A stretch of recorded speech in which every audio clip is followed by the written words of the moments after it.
Vamos abrir a nossa Bíblia em Marcos, capítulo 4. Sempre um prazer estar com os irmãos, compartilhando a palavra. Agradeço dos irmãos participarem sempre aí da minha formação, do meu aprendizado lá no seminário. Então, Marcos, capítulo 4. A gente vai ler do versículo 26 até o 29.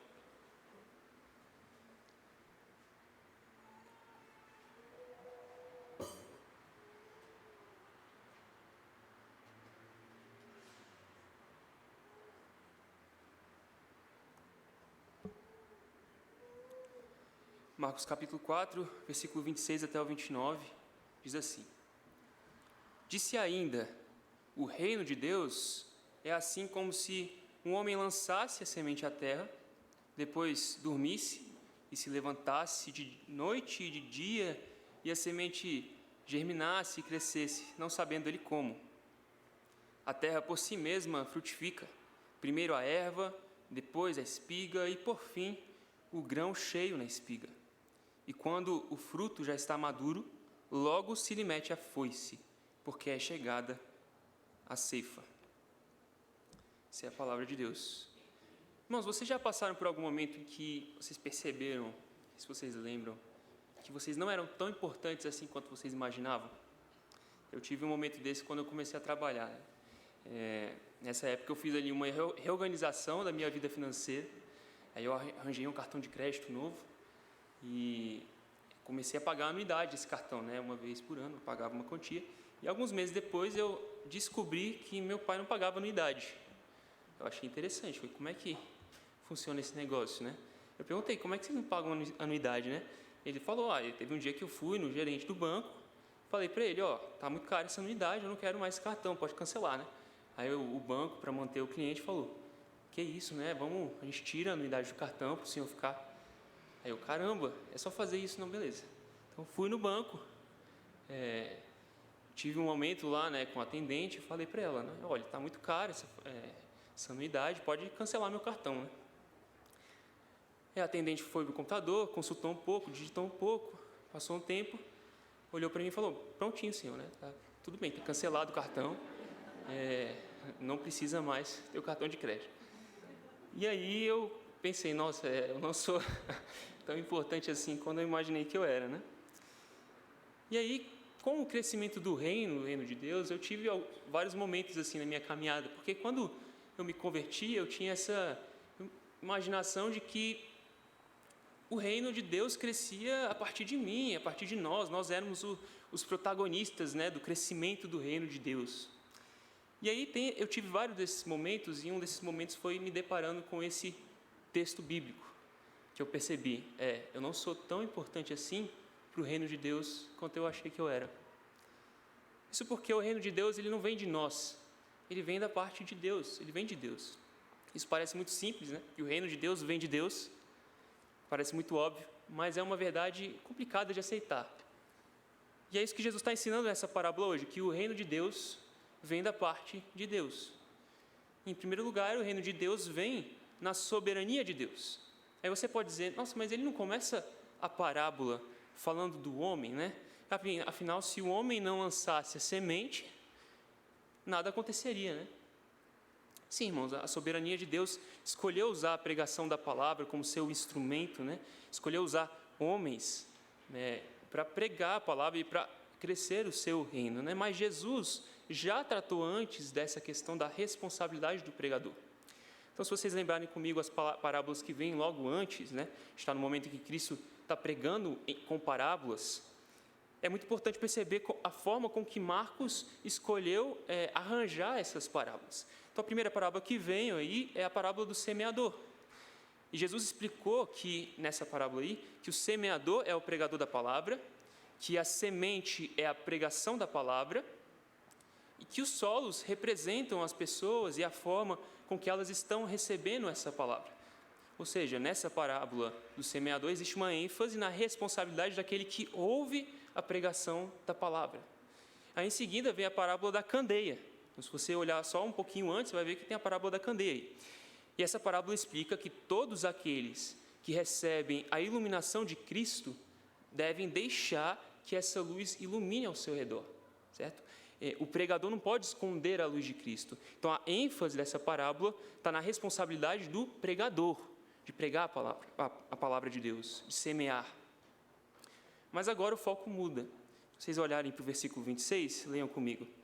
Disse ainda, o reino de Deus é assim como se um homem lançasse semente à terra, depois dormisse e se levantasse de noite e de dia, e a semente germinasse e crescesse, não sabendo ele como. Não tem mais ênfase aqui na responsabilidade do pregador. Perceba agora como é que ele enfatiza a passividade do semeador nessa parábola. Depois que ele lança a semente, a noite e o dia passam, a semente germina e cresce, e depois que o homem lança a semente, não faz mais nada. Ele vai dormir, ele nem sabe como é que a semente germinou, como é que a semente cresceu. Olha o versículo 28. A terra por si mesma frutifica. Então veja que o que ele não está dizendo aqui não é que o interior de quem recebeu a palavra tenha conseguido, de uma forma autônoma, ali, fazer a semente frutificar. Não é isso. É que o crescimento vem de Deus e não do pregador. Então, quando eu era adolescente, eu fazia aulas de inglês perto de casa, a uns 15 minutos de caminhada. Em determinado momento ali, eu fiz o compromisso de sempre que eu fosse sair para a aula de inglês, eu ia sair um pouquinho mais cedo, porque eu queria pregar a palavra para aqueles que eu encontrasse no caminho, né? Mas ali, depois dos primeiros dias, eu confesso que eu comecei a ficar com um pouco de preguiça, né, de sair mais cedo para pregar para as pessoas que passassem, né, no caminho. E às vezes eu já saía meio atrasado, e aí teve um dia que eu falei, Deus, só para não faltar com compromisso, eu vou passar pelas pessoas, mas eu só vou dizer, Deus te ama muito, e vou seguir em frente. Eu vou dar um sorriso, Deus te ama muito, viu? Aí beleza, seguir em frente. E aí na semana seguinte, no caminho para a aula de inglês, uma mulher que estava passando, eu ia abordar ela e me abordou. E ela falou assim, olha, eu só queria te agradecer porque alguns dias atrás eu estava andando lá em direção ao ponto de ônibus, orando, eu estava acusando a Deus. Eu dizia para Deus, o Senhor não me ama. E se o Senhor me ama, então me dá uma prova. E assim que eu fiz essa pergunta, você passou por mim e disse, olha, Deus te ama demais. E o que você disse marcou a minha vida. Irmãos, pense numa semente mal lançada, por desencargo de consciência, que Deus resolveu fazer germinar e frutificar. Então, na sua santa providência, o Espírito Santo resolveu usar essa semente apesar do semeador. Porque o reino de Deus cresce na soberania de Deus. Mesmo que seja você quem pregue, quem faz brotar e crescer é o Senhor, é o Espírito Santo.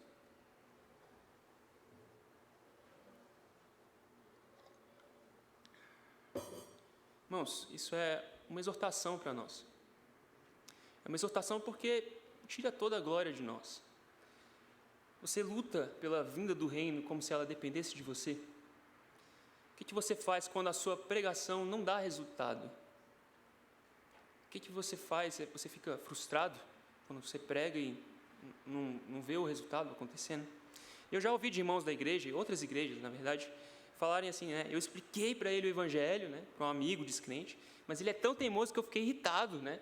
E chega no final, a pessoa já está quase, nossa, você é tão, seu bobo, né? Por que você não entende logo? Ou então, né, pessoas falando, eu preguei para ele, nada aconteceu, eu não sirvo para pregar o evangelho, eu não sirvo para evangelizar. Meus irmãos, essa frustração vem justamente porque você esquece que a semente germina e cresce pelo trabalho do Espírito, não pelo seu trabalho. Nós precisamos parar de tentar ser o Espírito Santo na vida das pessoas. Nós precisamos parar de tentar pegar esse trabalho para nós e parar de agir como se a vinda do reino dependesse de nós. Mas isso não é só uma exortação, é um consolo. Porque, veja, você não tem que se preocupar em transformar o coração de ninguém. Você só tem que se preocupar em pregar a palavra. E só isso. Então, pregue da melhor forma possível e vá dormir tranquilo, esperando que o Espírito Santo faça brotar a semente que você lançou nos ouvintes.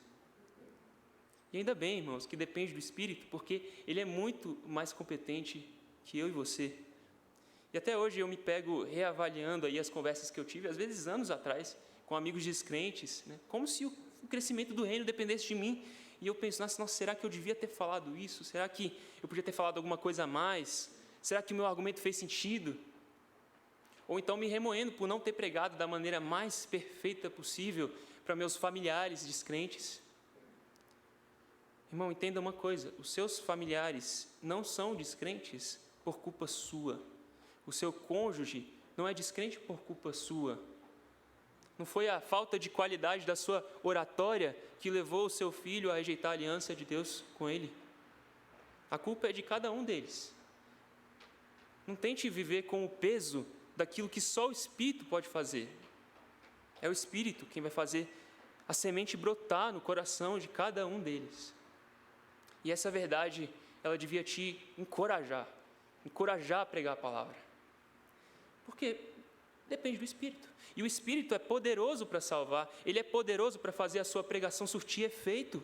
A obra é dele. Ele age misteriosamente, milagrosamente no coração dos seus ouvintes. Ele age através da pregação, então, portanto, pregue a palavra. Ele usa o semeador, ele usa a semente lançada. Então, pregue e ore para que o Espírito transforme a vida daqueles que ouvem a sua pregação. Lance a semente e vá dormir, que o reino de Deus vem na soberania de Deus. Em segundo lugar, o reino de Deus, ele vem do jeito de Deus. Versículo 28.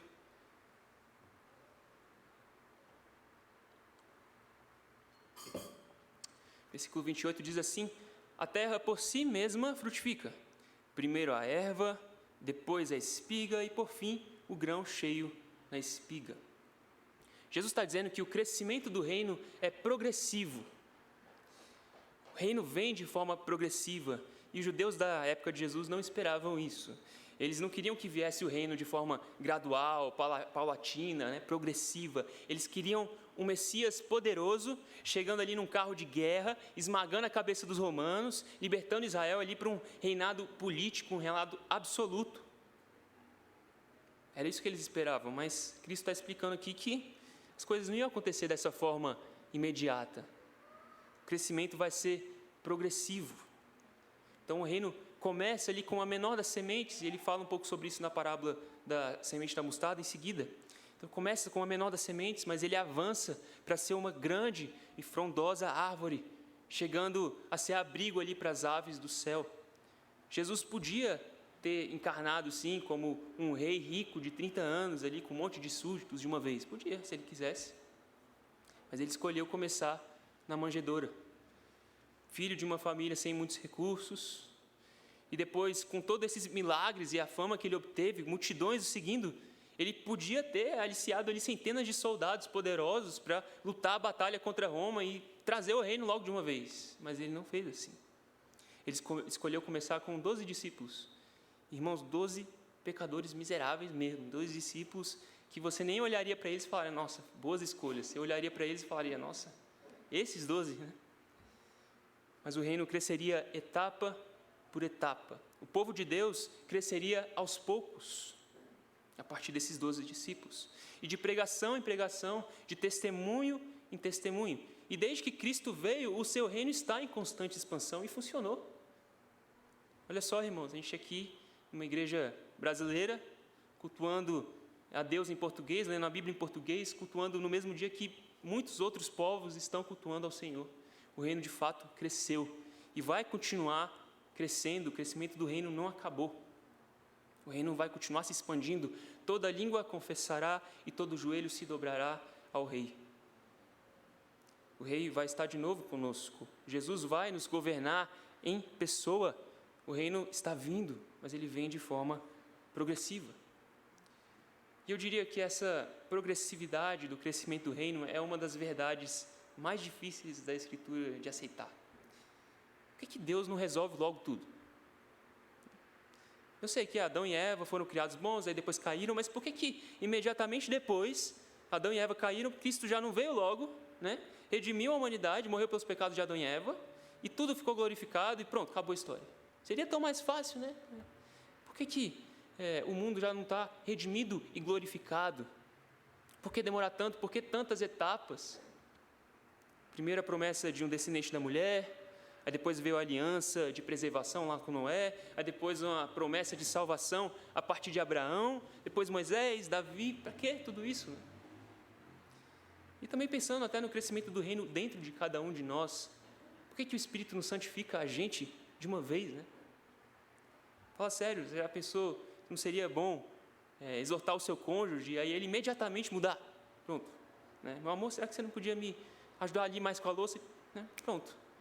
Nunca mais tem louça na pia, né? Ele sempre ajuda, maravilhoso. Ou então, né, um pai brigando com o filho, né? Nunca mais você me desobedece. Então, toda vez que agora você falar para ele ir arrumar a cama, ele imediatamente, sim, papai, vou lá, arruma a cama, é um prazer te honrar, né? Porque a Bíblia orienta que a gente faça assim. Mas não é assim, a santificação é progressiva. E é progressiva para todo mundo. Então, tenha paciência com o crescimento do outro, né? Porque você também cresce bem devagarzinho, né? Todos nós crescemos devagarzinho. Tem que andar sempre, mas a gente anda devagarzinho mesmo. É difícil aceitar o jeito de Deus. Toda vez que a gente lê o jornal e vê que morreram mais 1.000 pessoas na Ucrânia, né? 1.000 pessoas de Covid, mais 1.000 pessoas de terrorismo em algum lugar, e você inevitavelmente se pergunta, por quê? Por que Deus? Por que o reino simplesmente não chega logo? Por que viver todas essas etapas se eu poderia estar vivendo logo a consumação? Por que deixar crescer a erva, depois a espiga, depois o grão cheio na espiga? Deus encerra logo isso, né? Antes de tudo, irmãos, é bom lembrar que você não faz essas perguntas sozinho, certo? É só pegar o saltério. Salmo 13. Até quando, Senhor? Para sempre te esquecerás de mim? Até quando esconderás de mim o teu rosto? Até quando? E essa pergunta ecoa em todo o saltério. Mas sabe como é que Deus responde às queixas do salmista? Ele continuamente diz, saber que eu sou Deus. Eu sou Deus. Meu irmão, Ele que escreveu a história, Ele é bom e Ele é sábio. E o seu coração vai gritar para você mesmo, Deus não sabe o que está fazendo. Podia ser muito melhor que isso, mas aí você tem que lembrar o seu coração, não, Ele é Deus. Essa é a resposta do Senhor. Confie nele, confie em mim. Deus não está atrasado, irmãos. É o que Pedro explica lá na sua carta. Abram comigo lá em 2 Pedro, capítulo 3. 2 Pedro, capítulo 3.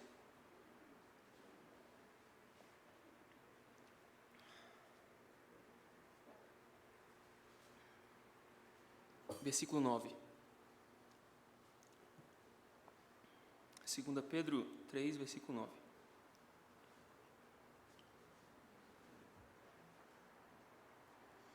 Diz assim, não retarda o Senhor a sua promessa, como alguns a julgam demorada.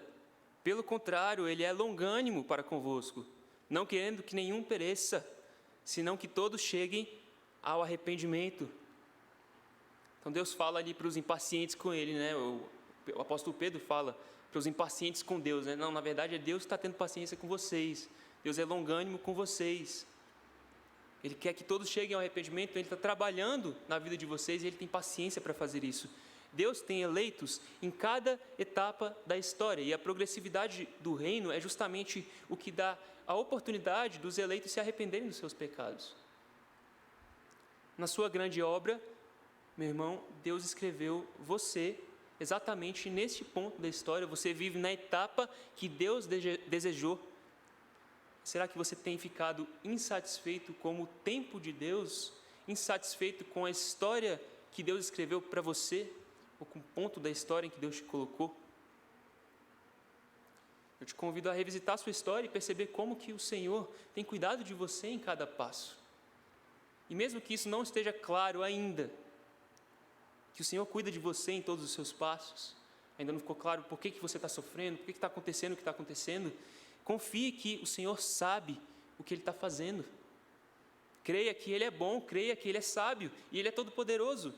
E lembre-se que foi Ele quem escreveu a sua história. Creia, do jeito dele, certamente é melhor do que do seu jeito. E mantenha a sua esperança, porque certamente, irmãos, a consumação vai chegar.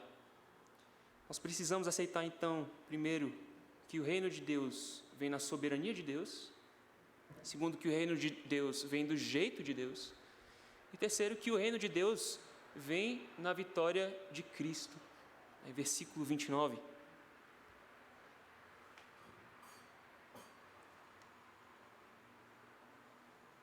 Versículo 29 diz, em Marcos, Marcos capítulo 4. E quando o fruto já está maduro, logo se lhe mete a foice, porque é chegada a ceifa. Irmãos, mantenha sua esperança viva, porque o fruto vai ficar maduro. Só tem como viver bem as etapas de hoje, sabendo que todas elas têm um fim maravilhoso. Só tem como sofrer nesse mundo caído, sabendo que Jesus Cristo venceu. E que, embora o reino venha de forma progressiva, ele vem, inevitavelmente, o reino vem, ele vai chegar. Ele vem plenamente, o fruto vai ficar maduro, a ceifa vai chegar. E nas Escrituras, o julgamento final de todas as coisas é frequentemente representado como essa grande colheita. Um exemplo está lá em Apocalipse 14, abram comigo Apocalipse 14. É só um exemplo, tem vários que falam dessa grande ceifa, do julgamento final. Mas Apocalipse 14, versículos 14 a 16. Apocalipse 14, 14 a 16.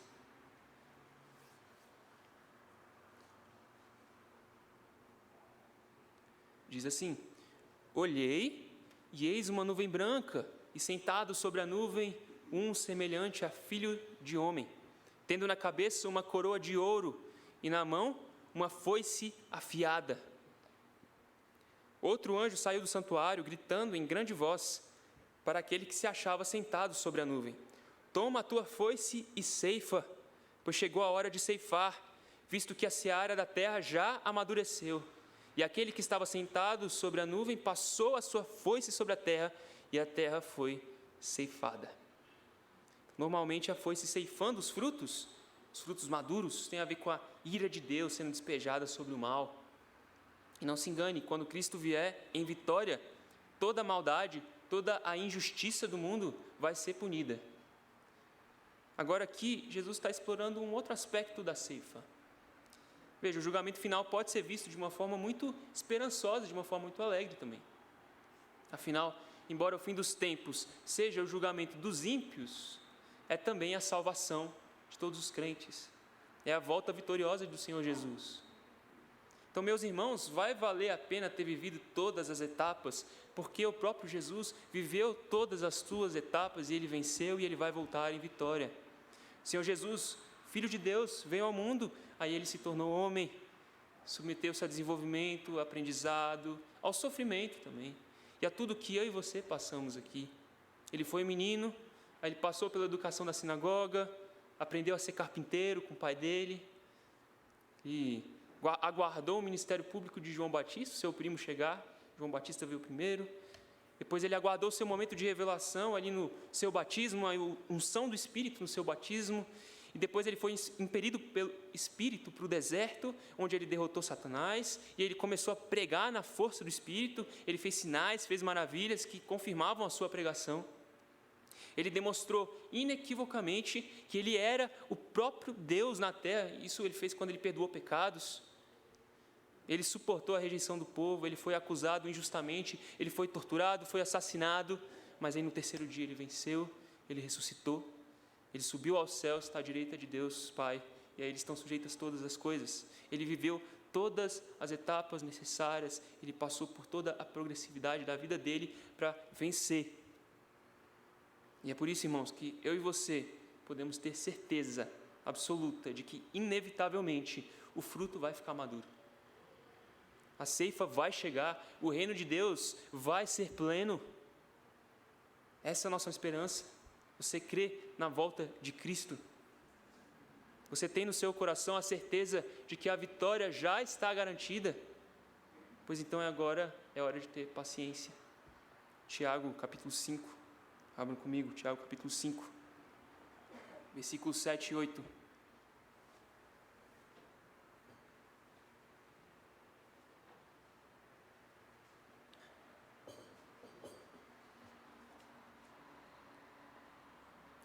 Tiago capítulo 5, versículo 7, diz assim, a palavra de Deus: sede, pois, irmãos, pacientes até a vinda do Senhor. Eis que o lavrador aguarda com paciência o precioso fruto da terra, até receber as primeiras e as últimas chuvas. Sede vós também pacientes e fortalecei o vosso coração, pois a vinda do Senhor está próxima. Tiago refletindo aqui sobre a mesma imagem que Jesus estava traçando para a gente. O reino vai vir. E se eu tenho certeza disso, eu espero tranquilo, eu espero com paciência. Mas se eu me esqueço de que o reino vem, aí eu começo a reagir às circunstâncias de forma pecaminosa.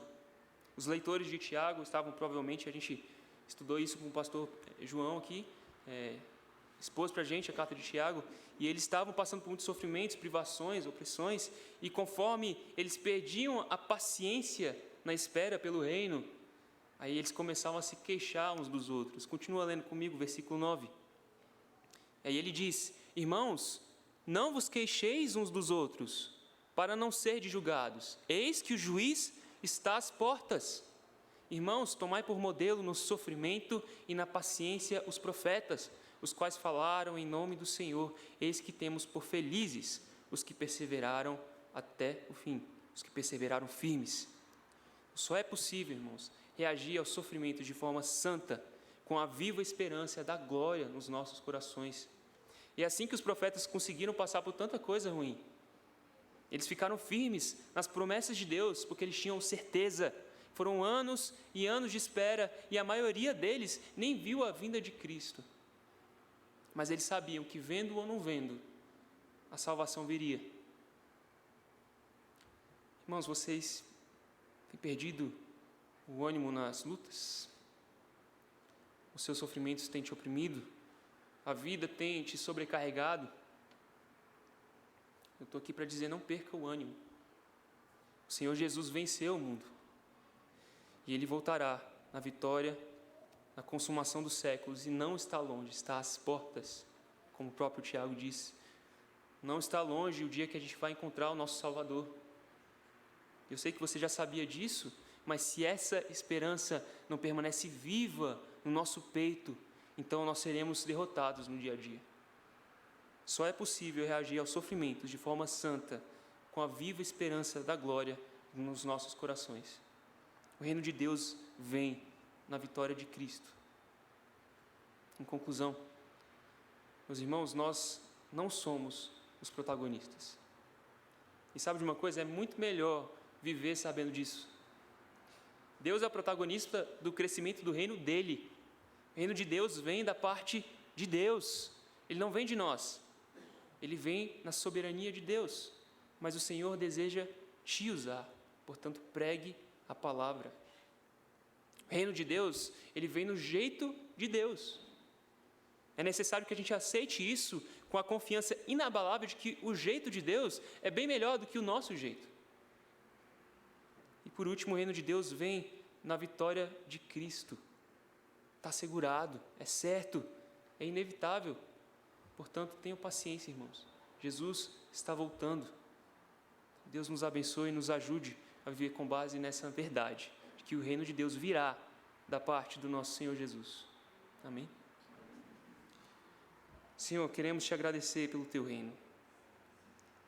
Agradecer porque o teu reino já está aqui, e porque o teu reino está vindo, está crescendo, e porque ele vem definitivamente, vem plenamente. Senhor, nós cremos na tua volta, nós cremos na tua vitória. Senhor, nos ajuda a viver as nossas vidas com base nessa verdade. Nos ajuda a lembrar disso todos os dias, de que o Senhor vem, de que a eternidade está próxima. Nos ajuda a viver, Pai, em santidade, lembrando que o Senhor é quem faz a obra, que o Senhor é quem traz o teu reino. Nos ajuda a depender de Ti quando pregamos a palavra, nos ajuda a depender de Ti, lembrando que o Teu Espírito Santo é quem usa a pregação, é quem usa a semente lançada. Te pedimos para que o Senhor use essa semente e faça germinar e crescer no coração dos descrentes, nossos amigos, nossos familiares. Te pedimos para que o Senhor faça esse milagre na vida deles. E nos usa, Senhor. Te peço que o Senhor use a pregação de cada um aqui e os motive a pregar a Tua palavra. pedimos, Senhor, que o Senhor nos dê forças para fazer tudo isso, que lembramos que as nossas forças vêm de Ti. Em nome de Jesus. Amém.